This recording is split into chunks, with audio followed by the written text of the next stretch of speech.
Hello to all students. आज हम gene उत्परिवर्तन के आणविक आधार यानी molecular basis of gene mutation के बारे में देखते हैं।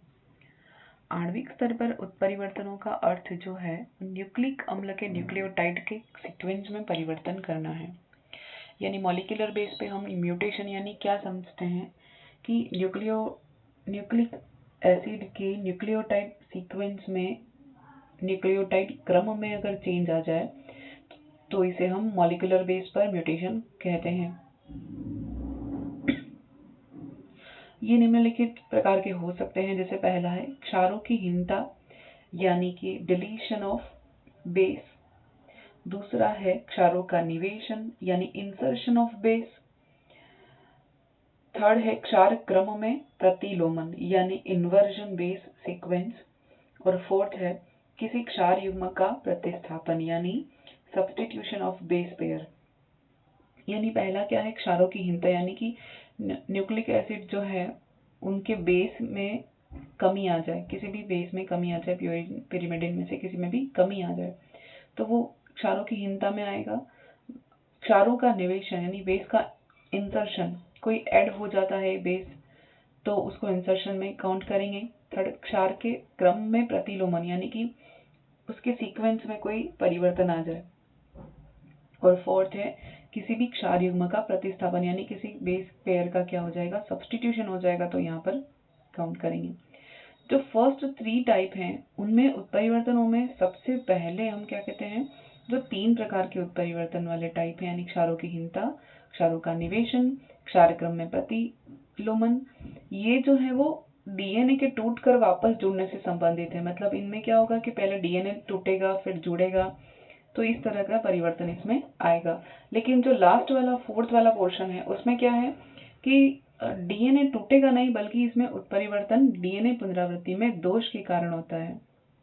यहाँ कोई डीएनए टूट नहीं रहा है, यहाँ पर क्या होगा डीएनए की जो रेप्लिकेशन होता है उसमें अगर कोई दोष आता है, किसी भी तरह की त्रुटि आती है तो उसके कारण जो चेंज आएंगे, म्यूटेशन आएंगे, वो क्या कहा जाएगा, फोर्थ वाला टाइप कहा जाएगा किसी क्षार युग्म का प्रतिस्थापन में, क्योंकि यहाँ पर डीएनए टूट नहीं रहा है, डैमेज नहीं हो रहा है। तो अब इस बेस पर हम 2 प्रकार के उत्परिवर्तन के टाइप देखेंगे। प्रकार पहला है प्रतिस्थापन उत्परिवर्तन यानी सब्स्टिट्यूशन म्यूटेशन। दूसरा है फ्रेम शिफ्ट या फ्रेम विस्थापन उत्परिवर्तन। तो पहला है प्रतिस्थापन उत्परिवर्तन। प्रतिस्थापन उत्परिवर्तन में डीएनए जो है वो कोडोन में एक क्षार दूसरे क्षार से, या क्षारीय उत्परिवर्तन में हम कह सकते हैं कि बदल जाता है। परिणाम स्वरूप हम कह सकते हैं कोडोन में परिवर्तन हो जाता है और कोडोन में परिवर्तन के कारण यह कोडोन दूसरे अम्ल में यानी दूसरे अमीनो एसिड में सूचना ले जाएगा। जिसके लिए ये बना होता है, जो इन्फॉर्मेशन के लिए, उसकी बदले ये क्या करेगा, अपनी इन्फॉर्मेशन चेंज कर देता है।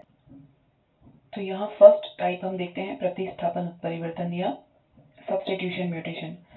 फर्स्ट टाइप जो है वो प्रतिस्थापन उत्परिवर्तन में डीएनए कोडोन में क्या होगा, एक क्षार दूसरे क्षार से तथा या क्षारीय व्युत्पन्न में बदल जाएगा और परिणाम स्वरूप क्या होगा, कोडोन में चेंज आ जाएगा क्योंकि क्षार बदल गए हैं एक दूसरे से।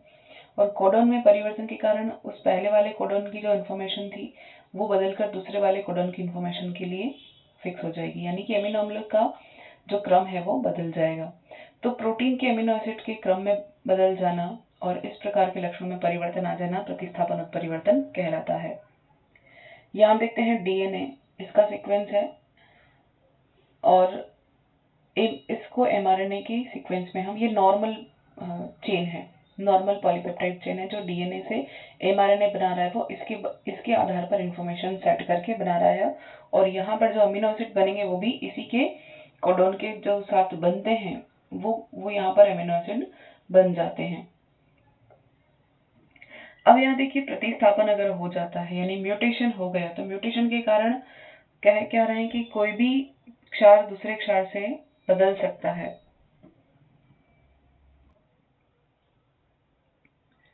तो यहाँ पर डीएनए का सीक्वेंस है और ये कोडन फिक्स है और यहाँ पर चेंज आ गया, इसमें प्रतिस्थापन की वजह से किसी भी तरह का म्यूटेशन आ जाने से या बेस का सीक्वेंस बदलने से यहाँ पर चेंज आएगा और यहाँ पर चेंज आएगा तो यहाँ पर चेंज आएगा, यानी कि डीएनए में चेंज आने से एमआरएनए में चेंज आएगा, एमआरएनए पॉलीपेप्टाइड श्रृंखला में बदलाव आ जाएगा, तो यहाँ पर मेथियोनिन और यहाँ पर ये क्रम बदल जाएगा, यानी कि ये कोडोन जिस अमीनो एसिड को फिक्स कर रहा था उसकी बजाय वो कोडोन बदल गया, तो जिसके कारण अमीनो एसिड भी बदल जाते हैं। नेक्स्ट हम देखते हैं प्रतिस्थापन उत्परिवर्तन दो प्रकार का पाया जाता है। पहला तो है ट्रांजिशन और दूसरा है ट्रांसवर्शन।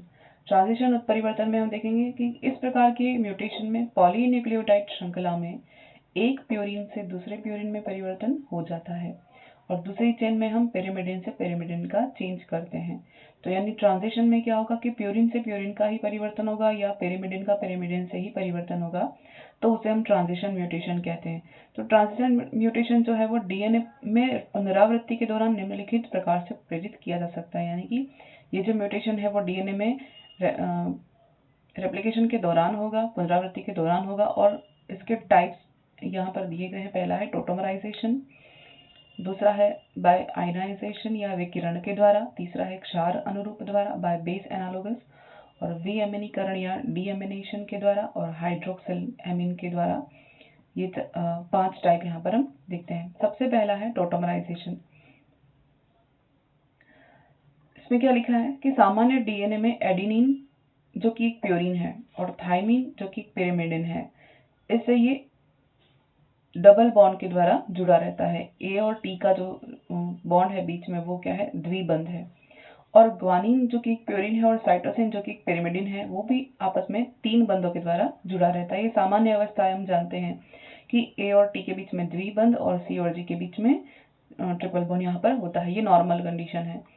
ये चारों जो नाइट्रोजनस बेस है वो एक दूसरे में परिवर्तित हो सकते हैं। टोटोमराइजेशन का मतलब क्या है कि ये चारों आपस में एक दूसरे में किसी भी फॉर्म में जा सकते हैं।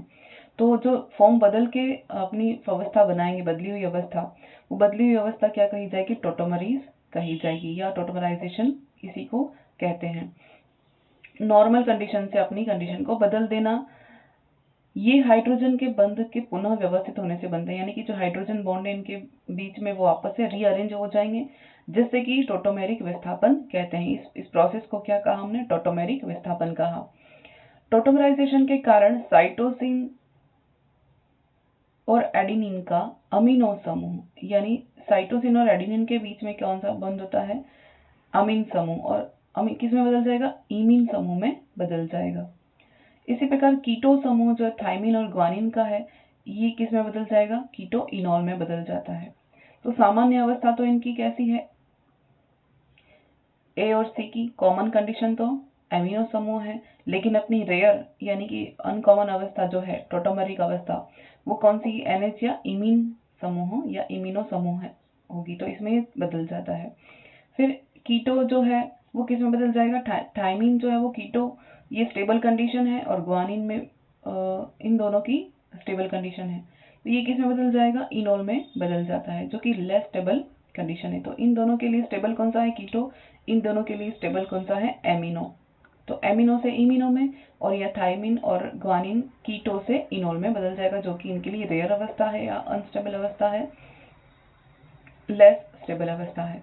तो यहाँ पर टोटोमेरिक अवस्था में ये क्षार सामान्य साथी के साथ युग्मित नहीं हो सकते, मतलब टोटोमेरिक अवस्था में आ जाने के बाद ये नॉर्मल जो होता है ए सी का बॉन्ड बनना और जी सी ए टी का बॉन्ड बनना और सी जी का बॉन्ड बनना है, सामान्य अवस्था में न रहकर ये क्या करेंगे, टोटोमेरिक अवस्था में अपना बॉन्ड बनाएंगे।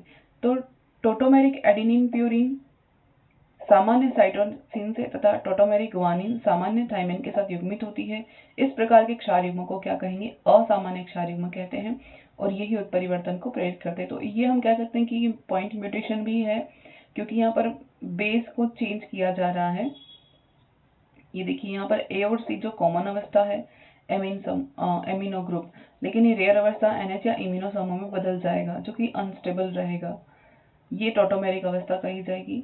यहाँ पर हम देख सकते हैं सेम टोटोमेराइजेशन। और कीटो जो है वो थाइमिन और ग्वानिन के लिए अवस्था है और ये स्टेबल अवस्था है, लेकिन जब ये इनोल में परिवर्तित हो जाएगा म्यूटेशन के कारण, तो ये कौन सी हो जाएगी, लेस स्टेबल अवस्था हो जाएगी। तो यहाँ पर होता क्या है, प्रोटॉन शिफ्ट होता है या प्रोटॉन का लॉस होता है, इसके कारण टोटमराइजेशन होता है। नेक्स्ट,